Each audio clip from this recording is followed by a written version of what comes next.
The crazy thing about looking back at a team season is it really makes you realize just how long the NBA season is. And that's especially true for the 2023-2024 Knicks, because if you go back to the start of the season, like, it's so crazy to think about how our opening night starting lineup was Brunson, Quentin Grimes, RJ Barrett, Julius Randle, and Mitchell Robinson. And to think about how much has changed from that moment to right now, it's just like it's all coming back to me now. You think about how we were really looking forward to seeing Grimes, RJ, Mitch, and IQ develop and take that another step after the playoffs. RJ got off to a hot start. Grimes was struggling. Should IQ be a starter?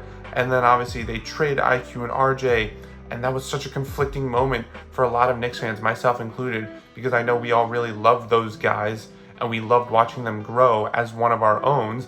But like, we ultimately knew that OG was such a great fit on that team, and then to see OG absolutely thrive, like the 14-2 January Knicks, where it really felt like, oh, this is like this team reaching its full potential, and just like so many other tiny things along the way. Like, again, the season is so long that I don't even know if most people remember that there was a lot of tension early in the season. There was a lot of disdain towards Josh Hart because you just couldn't figure out where he fit. And I remember people talking about how he took the money the Knicks should have given IQ for his extension that they never ultimately gave him.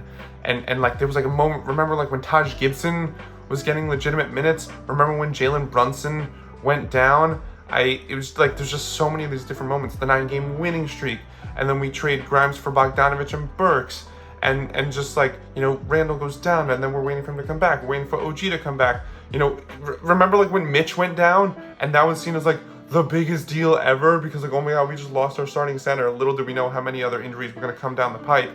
But Mitch goes down, but then Hartenstein steps up, and oh my god, he's such an incredible bright spot. We always knew he was underrated, but like, he just stepped into the starting spot and kind of took it from Mitch for the foreseeable future, assuming he's back next year.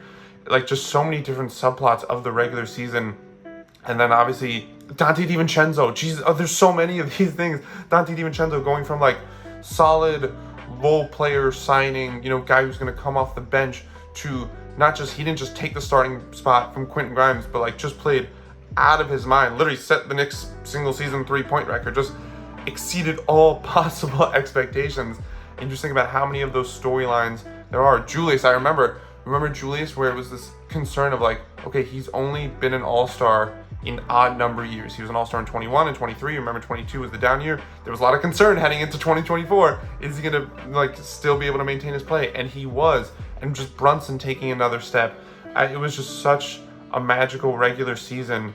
And then obviously in the playoffs were so special. Like, I'm not kidding when I say that the Knicks beating Philly in that series gave me just such irrational confidence in my team, because you saw like this undermanned squad going up against a 7 seed that wasn't your average 7 seed, because Embiid, MVP, you know, when he was healthy, they were playing like a top team, and then they fell to the standings. Like, to watch them pull out each of their 4 wins seemingly out of nowhere, whether it was Josh Hart hitting 5 threes, Dante DiVincenzo like the steal and the last second shot, or Brunson going for 47, Josh Hart with that last second 3, like just like the way they won every single one of those games, they just figured out how to win. Like, when it came to the Pacers series, literally every game, I just wasn't nervous. I wasn't nervous. Like, in the slightest, call it irrational confidence, it was. I was just not nervous at all about that series. Even going down to a game 7, like, I always was just confident, like, they're gonna figure out how to pull it out, how to pull out a win. Didn't matter who was hurt, didn't matter who continued to get hurt, like when OG Anunoby got hurt, when Brunson started hurting his foot, Josh Hart, like, I was just so confident down to the last second. And it was like, look, anyone Knicks fans saying it wasn't a successful season, it's just like, they're just wrong. It's an opinion, but it's a wrong opinion. Like, to get back to the second round, to go 7 games with all the injuries that they had, because it would have been so easy for this team with all those injuries, and again, against that 7-seeded Sixers who have, you know, the reigning MVP at that point, they could have easily fallen to that team and would have made sense, because we were severely undermanned and just continued to get more undermanned. But the fact that they won that series, the fact that they fought as hard as they did, like really till the wheels fell off against Indy, I just don't really know how you could say it was anything other than a success, where you add more pieces, you figure out, oh, we're like really figuring out this team, where it's DiVincenzo next to Brunson in the backcourt, then it's trading for Anunoby, because that was a risky trade to make.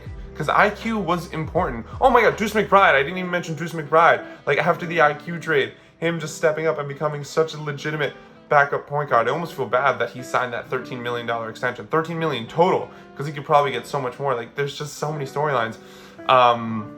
Where was I even? Like, yeah, just for the Knicks to compete the way that they did up until literally the wheels fell off was just, I don't really know how you could call it. You don't want to call it a success, that's fine, because as Brunson said, you didn't win the championship, we didn't get to the conference finals, we finished at the same spot last year, but like, definitely wasn't a failure because of all the circumstances and the fact that they still fought so hard. And yeah, I will say it's you know, I'm so proud of the guys and the way that they fought all season long, like through the regular season, through all the injuries, through all, you know, the circumstances. You're proud of it, but like there's just so it's this tough balance of being proud and being happy of the season and the way that they fought, and I think the respect around the league that the Knicks earned, because I think that's obviously been such a big issue for this franchise over the last 20 years. They haven't necessarily been so well respected or well, you know, liked around the league, but to get that respect from around the league, and you see like the analysts are talking about it, players, whatever, that was definitely admirable. But like there is this frustration as far as like, damn, this team really could have done something special if they were healthy. Like, truly could have competed for an NBA championship, especially now that you saw Denver lost and it was really anyone's series. Like, Boston, I'm sorry, Boston's good. They don't scare me. They don't have, I think, the mental edge. They're not as physical. Like, Boston, I don't care if they won 60-plus games. They could be beat. And so it's this frustrating thing of feeling like, damn, this could have really been something special when fully healthy. You saw what the blueprint could look like in the month of January during that 9-game win streak. When the Knicks also then went 14-2 in the month of January, like when it was fully healthy, it was Brunson, DiVincenzo, OG, Randall, Mitch, Hartenstein, like just blowing out teams like Denver, like Philly, like Miami.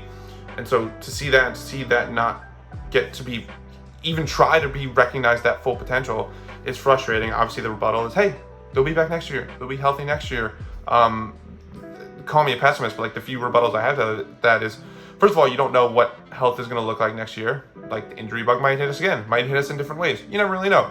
I don't even know if the full team is going to be back next year. I think the Knicks are most likely going to re-sign OG Anunoby. I don't imagine you trade for that guy and don't do everything you can to re-sign him. But Hartenstein's a free agent.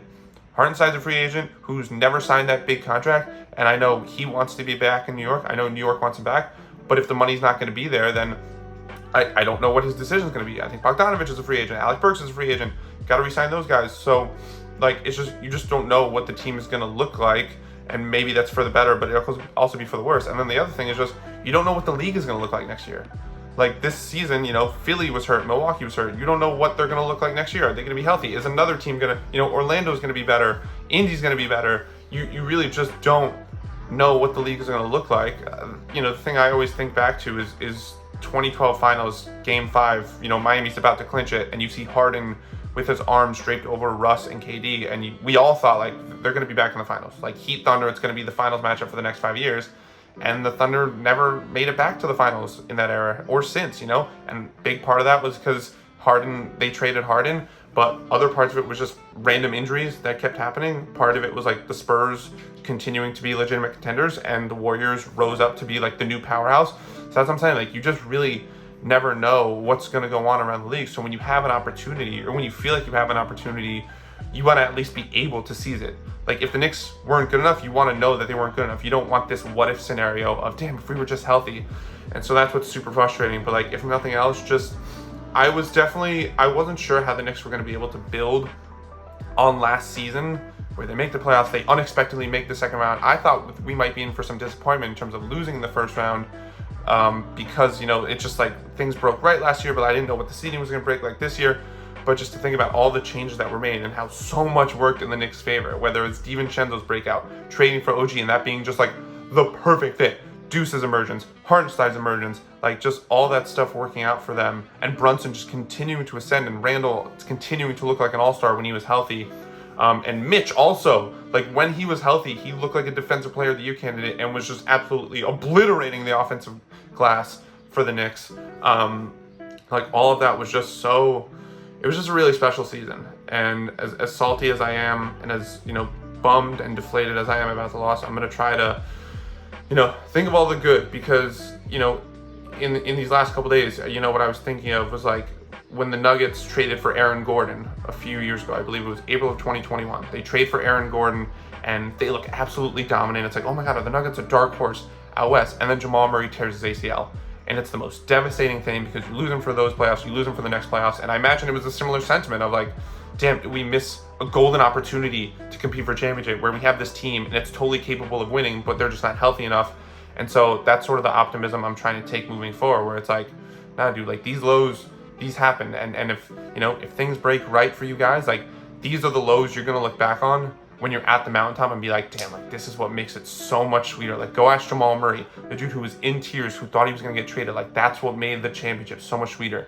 And that's the hope I'm holding out for my Knicks, which is that next year, you know, you run it back. I don't think they need to make so many changes. I think this team, as currently constructed, fully healthy, can fully compete for a championship. I don't think you need to make a change just to make a change's sake. I think people are vastly underrating Randall, but that's a completely different topic for a different video. But like, if you just run everything back, like this team could be it. And my hope is that next year, when we're hoisting the trophy next year, we look back on this moment of just pure sadness and deflation and be like, damn, like this is what it was for. It's, you got to go through the lows to make the highs all the sweeter, and that's what I'm hoping for. So yeah, great season, but I think I speak for a lot of Knicks fans when I say like there's like a bitter taste in the mouth of like, job's not finished. We got some unfinished business to do, and I'm excited to finish that business next year, and October can't come soon enough because that's when it starts.